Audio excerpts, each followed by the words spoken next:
Bendiciones para todos, amables televidentes, radioyentes e internautas.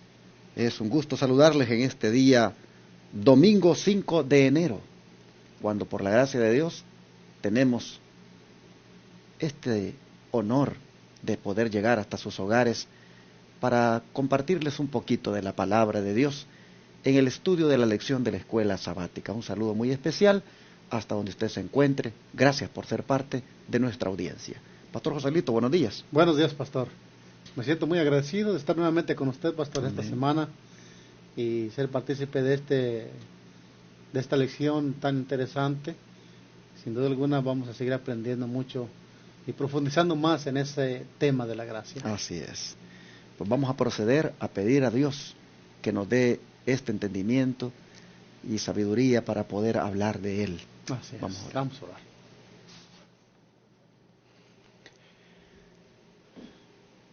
Querido Dios, gracias porque nos permites llamarte nuestro Padre. Amén. Venimos esta mañana, Señor, como hijos, a rogarte, a suplicarte. Tú que todo lo sabes, Señor. Tú que eres el dador de la vida, el dador de la sabiduría, de toda la ciencia. Le pedimos en esta mañana, Señor, que al abrir su palabra nos conceda, Señor, esa bendición. Tener esa sabiduría para entender tu palabra, para ponerla en práctica en nuestra vida diaria.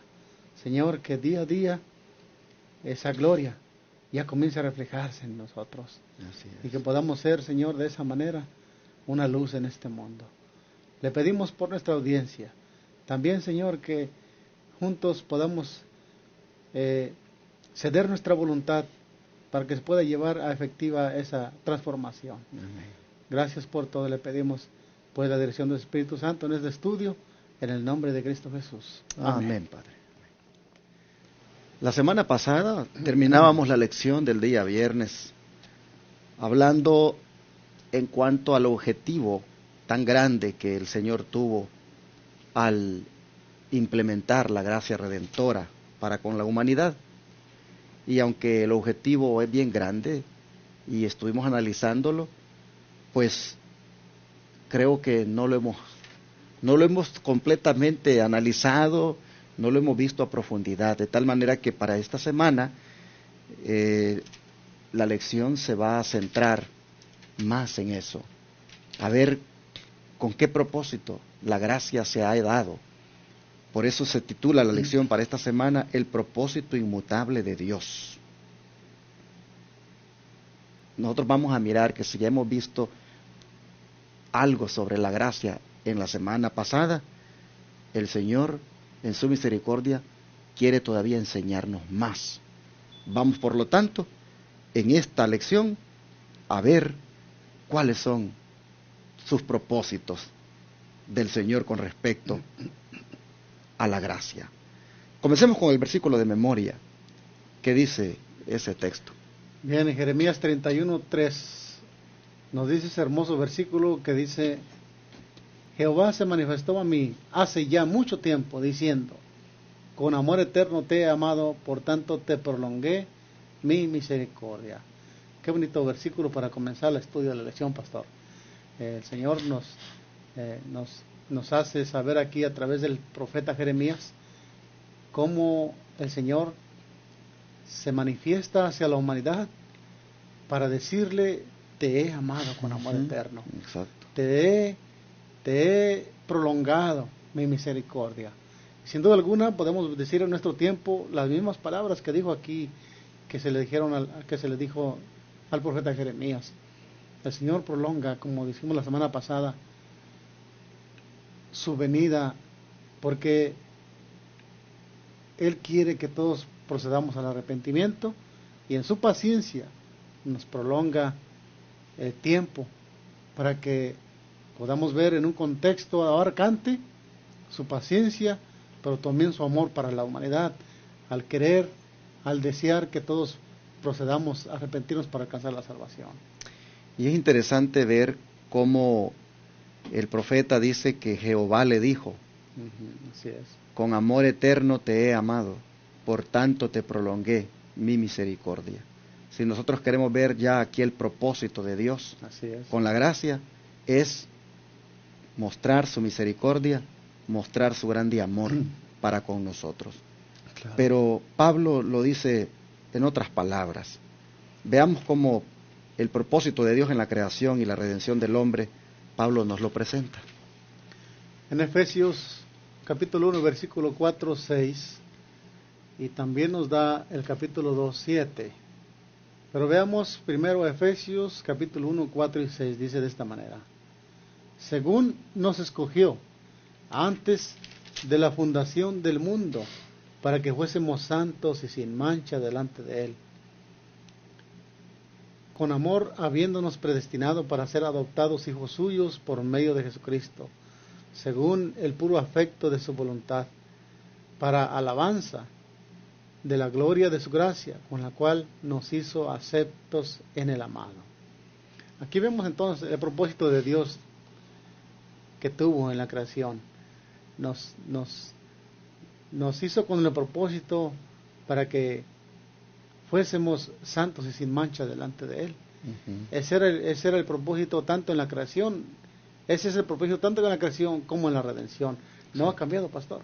No ha cambiado. El ser humano debería cuando fue creado llevaba estas cualidades, esos atributos que solamente Dios le dio al hombre, a Adán y a Eva, y también son los mismos para el plan de la redención. El plan de Dios es que el ser humano llegue a una estatura de santidad, una estatura de que no haya mancha de pecado, y de esa manera el Señor nos predestina para ser hijos suyos mediante su amado Hijo Cristo Jesús, y lo hace, dice el versículo 6, para alabanza de su gloria, de su gracia, con el cual nos hizo aceptos en su amado Hijo. Nosotros miramos entonces que el propósito de Dios con la gracia es prácticamente, hermanos, constituirnos en parte de su familia, porque dice que nos adopta como sus hijos por medio de Jesucristo. El propósito de la gracia es de que nosotros, hermanos, podamos ser parte de la familia de Dios. Parte de su naturaleza. Exactamente. Pastor, porque Él dice que el Señor es justo, es puro, es santo, y a eso quiere llevarnos en el plan de la redención, el plan de la gracia, a formar parte de Él. Y vamos a ver Efesios 2:7. Claro que sí. Aquí está el otro texto. Dice Efesios 2:7 también cuál es el propósito de Dios. Dice, para mostrar en los siglos venideros las abundantes riquezas de su gracia, en su bondad para con nosotros, en Cristo Jesús. Y este es el plan de Dios. El propósito de Dios es mostrar las abundantes riquezas de su gracia, que en su bondad ha sido para con nosotros a través de su amado Hijo Cristo Jesús. El propósito de Dios es que el ser humano cuente, viva, demuestre las abundantes riquezas de la gracia de Dios a un mundo que perece en el pecado. Y el don profético, hermano, va a decirnos de una manera más amplia por qué razón la gracia buscó que nosotros seamos santos y sin mancha delante de Dios, por qué razón la gracia ha tenido también como propósito que nosotros seamos hijos del Señor, es decir, que seamos adoptados. Vamos nosotros a mirar en el don profético, ¿por qué? ¿Cómo estaba el hombre? ¿Cómo estaba la raza humana, según el Espíritu de profecía? Veamos esta condición. Dice, el pecado mancilló y casi borró la semejanza divina. Las facultades físicas del hombre se debilitaron, su capacidad mental disminuyó, su visión espiritual se oscureció. Quedó sujeto a la muerte.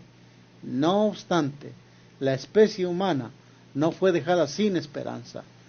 Con infinito amor y misericordia había sido trazado el plan de salvación y se le otorgaba una vida de prueba. La obra de redención debía restaurar en el hombre la imagen de su Hacedor, hacerle volver a la perfección con que había sido creado, promover el desarrollo del cuerpo, la mente y el alma, a fin de que se llevase a cabo el propósito divino de su creación. Este es el objeto de la educación, el gran objeto de la vida. El libro La Educación, página 12. Bien, pues aquí más claro no podemos entender cuál es el propósito de Dios para con el ser humano. Sabemos que el pecado, pues, logró que el ser humano definitivamente quedara en un estado, pastor, a los ojos de Dios, definitivamente deteriorado por el pecado. No solamente espiritualmente, sino aún físicamente, ¿verdad? Uh-huh. El pecado logró esa deterioridad en el ser humano y podemos ver el propósito de Dios a través de su gracia, el objetivo, nuevamente restaurar al hombre tal como Él lo creó. Y qué bonito lo que hace el plan de redención, la gracia a través del plan de redención en el ser humano. Creo que como seres humanos deberíamos comprender que este plan que el Señor tiene es sumamente grande, es lo más grande que podemos agradecer a Dios por este maravilloso propósito que Él tiene. Y es interesante cómo dice acá que el plan de salvación, al ser trazado, pues allí también se le otorgó, dice, al hombre una vida de prueba. Uh-huh. Es decir, se le dio al hombre un tiempo de gracia. Claro. Un tiempo en el cual el hombre debe decidir si acepta o rechaza el regalo de salvación que Dios ha provisto. Ese tiempo de gracia, nosotros debemos saber de que va a llegar a su fin, y cuando muramos ahí se nos acabará, pero también se acabará escatológicamente cuando el Señor termine su intercesión en el santuario. La vida de prueba para la raza humana pues está por terminar, y la raza humana por lo tanto debería entender que el Señor está esperando que acepte esta gracia bendita, que le va a restaurar, que le va a volver prácticamente a colocar la imagen del Padre, porque la tiene deteriorada, la tiene mancillada, la tiene corrompida. Mire hasta dónde ha llegado, que dice que hasta la visión, dice, uh-huh, hasta la visión del hombre se ha oscurecido, la visión espiritual, por supuesto, ¿verdad? La capacidad mental. Exacto, se ha disminuido. Entonces nosotros vemos que el propósito de Dios con la gracia es una restauración total del ser humano. Bueno, al llevar a cabo los propósitos divinos de la gracia redentora, ¿qué ha hecho Cristo por la iglesia? Veamos este ejemplo tan claro, que también nos muestra el mismo pensamiento que estamos hablando. Efesios capítulo 5, 25 al 27.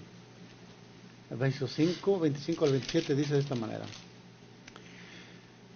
Maridos, amad a vuestras mujeres, así como Cristo amó a la iglesia y se entregó a sí mismo por ella, para santificarla, habiéndola purificado en el lavamiento del agua por la palabra, a fin de presentársela a sí mismo como una iglesia gloriosa, que no tenga mancha ni arruga ni cosa semejante, sino que fuese santa y sin mancha. Aquí nosotros entendemos entonces lo que en el plan de redención, lo que la gracia llegó a hacer, estuvo dispuesta a hacer para que esto se lleve a cabo.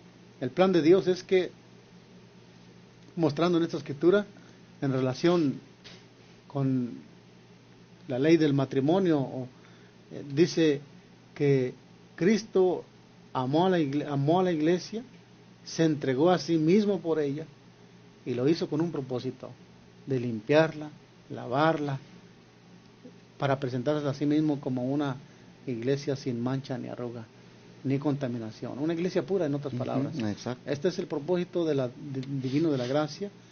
El Señor quiere lograr eso con su iglesia. Así que, mis hermanos, nosotros podemos ver que los propósitos divinos de la gracia redentora llevaron a Jesús a morir por nosotros, pero no para que pues sigamos allí en el pecado, no para salvarnos en el pecado, sino para salvarnos del pecado. Y miren hasta dónde, dice, mostró ese gran amor de que quiere que seamos santos. Nos purifica, dice, en el lavamiento del agua por la palabra, pero Él quiere, dice, que nos mantengamos sin mancha ni arruga. Así dice, que nosotros estemos por su gracia y amor, que nosotros, hermanos, vivamos una vida limpia de pecado. Es el propósito de Dios con su gracia redentora. Morir por nosotros ha sido, hermanos, el paso más grande que en la gracia redentora el Señor dio, a cambio de que con esa sangre preciosa derramada nosotros seamos limpios y seamos una iglesia, pues como Él la quiere aquí, limpia, purificada y santificada, sin mancha. Así es. El don de profecía, ¿cómo nos lo amplía esto? La iglesia de Cristo es muy preciosa a su vista. Es el estuche que contiene sus joyas, el aprisco que circunda su ley. Solo los que mediante la fe en Cristo obedecen todos los mandamientos de Dios alcanzarán la condición de impecabilidad en que vivía Adán antes de su transgresión. Testifican su amor a Cristo obedeciendo sus preceptos. Esta es una cita de la sierva del Señor, pero la encontramos en Comentario Bíblico Adventista, tomo 6, página 1118. Y aquí encontramos entonces cómo corrobora esta escritura a lo que la palabra de Dios está diciendo ahí en Efesios capítulo 5, la lectura que vamos a leer, en los versículos 25 al 27. Vemos que Cristo ve a la iglesia, la aquilata como un estuche que contiene sus joyas. Imagínense, yo me imagino que alguien que encuentra un tesoro, tiene un cofre de tesoro de joyas, es de mucho valor para el dueño de ese cofre. Así también la iglesia es de mucho valor para Cristo, porque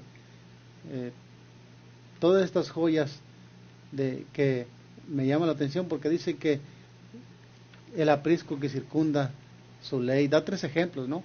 La ve preciosa por 3 cosas: es el estuche que contiene sus joyas, el aprisco que circunda su ley, y también nos llama que uno de esas joyas, ¿verdad?, que tenemos aquí, pues son obedientes a la santa ley de Dios, a sus mandamientos. Pero mire usted, después de haber presentado Pablo de que el Señor amó tanto a la iglesia que murió por ella, se entregó a sí mismo, y que, pues, para que ésta sea santa, sin mancha, sea pura. Luego viene el don profético y dice que eso solo se puede alcanzar, dice, número 1, por supuesto, si aceptamos a Jesucristo como nuestro Salvador, pero también si obedecemos, dice, los mandamientos de Dios. Porque los que obedecen los mandamientos de Dios, dice, son los que van a alcanzar la condición de impecabilidad en que vivía Adán antes de su transgresión. En otras palabras, si nosotros queremos ser puros, si nosotros queremos no tener mancha, no solamente tenemos que ser lavados por la sangre de Cristo, sino también vivir conforme a los requerimientos de la santa ley de Dios, porque obedeciendo la santa ley de Dios no pecamos. Claro. No pecamos. Sí. Dice que si hacemos eso de obedecer la santa ley de Dios, estaremos en una condición de impecabilidad en la que vivía Adán antes de su transgresión. Adán pudo disfrutar lo que era vivir sin pecar, porque se mantuvo obedeciendo los principios de la ley de Dios. Estos, dice, testifican su amor a Cristo obedeciendo todos sus preceptos. ¿Quiénes? Los que pues obedecen los mandamientos de Dios. Bueno, vamos entonces a pedir a Dios, hermanos, a que nos ayude el Señor a guardar sus mandamientos. Y vamos a ver un propósito final de Dios a través del plan completo de la salvación. ¿Cuál es ese? 1 Corintios 15, 28. Veamos ese propósito final de Dios tiene para nosotros. En 1 Corintios 15, 28 dice así: pero luego que todas las cosas le estén sujetas, entonces también el Hijo mismo se sujetará al que le sujetó. A él todas las cosas, para que Dios sea todo en todos. Aquí tenemos el completo propósito de Dios. El final completo es que Dios debe ser en todos nosotros. Como decíamos en la lección de ayer, me parece que la plenitud de Dios debe de morar en su creación. Y es que así es, pastor. La verdad que si nosotros vamos al principio, podemos ver el principio de la creación. Y a la mala sierva del Señor dice que a pesar del pecado aún podemos ver el amor de Cristo en la naturaleza. Así es. Y así también el ser humano debe representar directamente la bondad de Dios, o sea, el carácter de Dios. Cristo quiere ser en nosotros, Dios quiere ser en nosotros a través de Cristo. Ese sería, como dice la Escritura aquí, el propósito final de Dios para con la raza humana. Y mire usted de que al final todo le debe ser sujeto a Dios, todo debe estar sujetado a la Porque Él voluntad es el de Dios. creador, ¿verdad? Exactamente. Y es donde profecía lo amplía, ¿no? ¿Qué le parece si nos lee la notita? La tierra dada al principio del hombre para que fuera su reino, entregada alevosamente por él a manos de Satanás y conservada durante tanto tiempo por el poderoso enemigo, ha sido recuperada mediante el gran plan de redención. Todo lo que se había perdido por el pecado ha sido restaurado. El propósito primitivo que tenía Dios al crear la tierra se cumple al convertirse en la morada eterna de los redimidos. Esto lo dice el Conflicto de los Siglos, página 733. Bien, aquí tenemos entonces el propósito final de Dios, restaurar no solamente a la humanidad, pero también al mundo, esa tierra que el propósito de Dios al crearla fue para que fuera habitada por seres de esta naturaleza, pastor. Es muy interesante ver que dice la cita que alevosamente fue entregada en las manos de Satanás, o sea, Satanás con engaño la obtuvo a través del hombre y bueno, le cedimos. Pero hoy tenemos la libre albedrío de no cederle nuestra voluntad al diablo nomás, cedérsela a nuestro Dios para que esta obra de restauración se lleve a cabo. Todo quedará sujeto a la deidad. Amén. Todo quedará prácticamente bajo su soberanía, bajo su control. Qué bonito va a ser cuando... Es lo que le iba a decir, será entonces un mundo muy diferente. Exacto.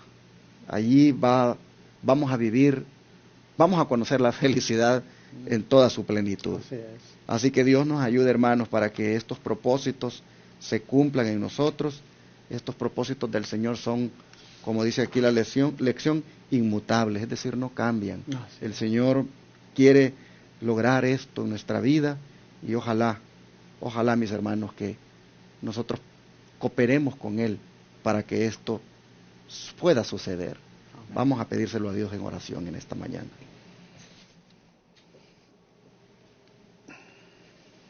Oh Padre Celestial, sabemos que el propósito tuyo es que nosotros vivamos una vida sin mancha, una vida, Señor, completamente limpia, pura. Señor, nosotros sabemos que pues nos hemos en cierta manera corrompido por el pecado y no estamos, Señor, en la condición de restauración completa como la que tú quieres darnos. Por eso en este día suplicamos para que nos deje el privilegio de que nosotros seamos, Señor, lavados y limpiados en la sangre del Cordero.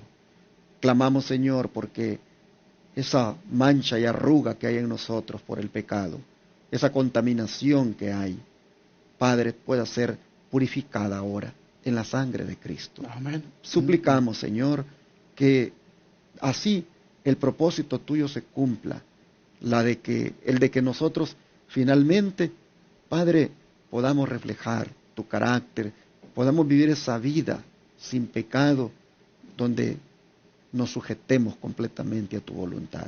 Señor, pedimos que nos ayudes a que esto se haga real en nosotros y así disfrutemos plenamente de nuestra relación contigo. Te lo pedimos en el nombre de Jesús. Amén. Amén.